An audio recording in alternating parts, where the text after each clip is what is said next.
और इसी बीच एक और बड़ी खबर का रुख कर लेते हैं। महाराष्ट्र एमएलसी चुनाव क्रॉस वोटिंग पर एक्शन में कांग्रेस, विधायकों पर एक्शन लेगा कांग्रेस हाईकमान।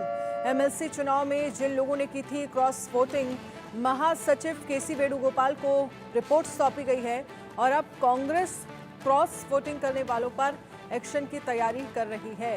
तो महाराष्ट्र एमएलसी चुनाव क्रॉस वोटिंग पर एक्शन। एमएलसी चुनाव में जिन लोगों ने क्रॉस वोटिंग की थी, विधायकों पर कांग्रेस हाईकमान एक्शन लेगा। एमएलसी चुनाव में जिन लोगों ने क्रॉस वोटिंग की, महासचिव केसी वेणुगोपाल को इस पर रिपोर्ट सौंप दी गई है। विकास श्रीवास्तव इस पर ज्यादा जानकारी के लिए हमारे साथ जुड़ गए हैं। विकास, क्या जानकारी है? महासचिव केसी वेणुगोपाल को रिपोर्ट सौंपी गई है और जिन लोगों ने एमएलसी चुनाव में क्रॉस वोटिंग की, उन पर अब एक्शन की तैयारी में है कांग्रेस। जी बिल्कुल, देखिए कांग्रेस ने पहले ये साफ कर दिया था कि खुद कहा था कि we have identified the traitors और उनके नाम बहुत जल्दी हम आला कमान को देंगे। एक इंटरनल मीटिंग बैठी, फैक्ट फाइंडिंग हुई इनकी तरफ से और पता चला कि एक दो नहीं बल्कि 5 विधायकों ने क्रॉस वोटिंग की है और इन 5 विधायकों के नाम जो हैं वो आला कमान को सौंप दिए गए हैं। इनमें सबसे बड़ा जो नाम है वो जिशान सिद्दीकी का है, जो कि बांद्रा से कांग्रेस के एमएलए हैं। हालांकि सुगबुगाहट पहले से ही तेज थी कि क्रॉस वोटिंग होगी, क्योंकि कांग्रेस में अंदरूनी कलह जो है इस विधान परिषद चुनाव के पहले ही खुलकर सामने आ गई थी। कांग्रेस इकलौती ऐसी पार्टी थी जिसने उम्मीदवार तो एक ही उतारा था, लेकिन उनके पास सरप्लस वोट थे। मतलब उनका उम्मीदवार तो चुनकर आना ही था। जो सरप्लस वोट थे वो तय करते कि दूसरा किस पार्टी को सपोर्ट किया जाए तो उनका उम्मीदवार चुनकर आ सकता है।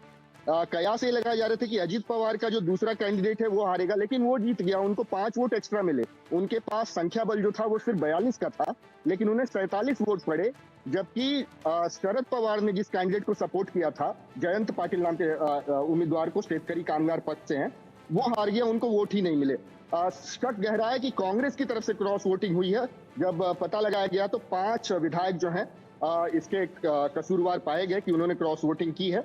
अब आगे का निर्णय जो है वो आला कमान पर है कि उनके खिलाफ क्या कार्रवाई होती है। जी बिल्कुल, अब सवाल यही है कि क्या कार्रवाई होने की बात कही जा रही है और ऐसे में विधायकों को लेकर जब हम बात करते हैं तो आने वाले वक्त में विधानसभा का चुनाव भी महाराष्ट्र में है, तो कांग्रेस किसी भी तरह की कोई लापरवाही और अगर कांग्रेस के अगेंस्ट कोई है या क्रॉस वोटिंग हुई है तो उस पर कार्रवाई होगी, ये कड़ा संदेश भी यहाँ पर दिया जा रहा है। विकास जी बिल्कुल, देखिए ये एक किस्म से कार्रवाई करके कांग्रेस जरूर ये संदेश देना चाहेगी कि पार्टी जो है हाल फिलहाल में जो लोकसभा चुनाव हुए उनमें अच्छा प्रदर्शन किया उसने, और यही प्रदर्शन वो दोहराना चाहेगी विधानसभा चुनाव में भी, जो कि अक्टूबर के अंत में होने हैं। और इसी वजह से पार्टी चाहेगी कि कोई भी अनुशासनहीनता बर्दाश्त न की जाए। इस किस्म से अगर लोग रेबेल होते हैं या पार्टी लाइन के खिलाफ जाते हैं तो उनके खिलाफ कार्रवाई करके कड़ा संदेश देने की कोशिश पार्टी आला कमान की तरफ से जरूर होगी। जी चलिए, बहुत बहुत शुक्रिया तमाम जानकारी के लिए विकास।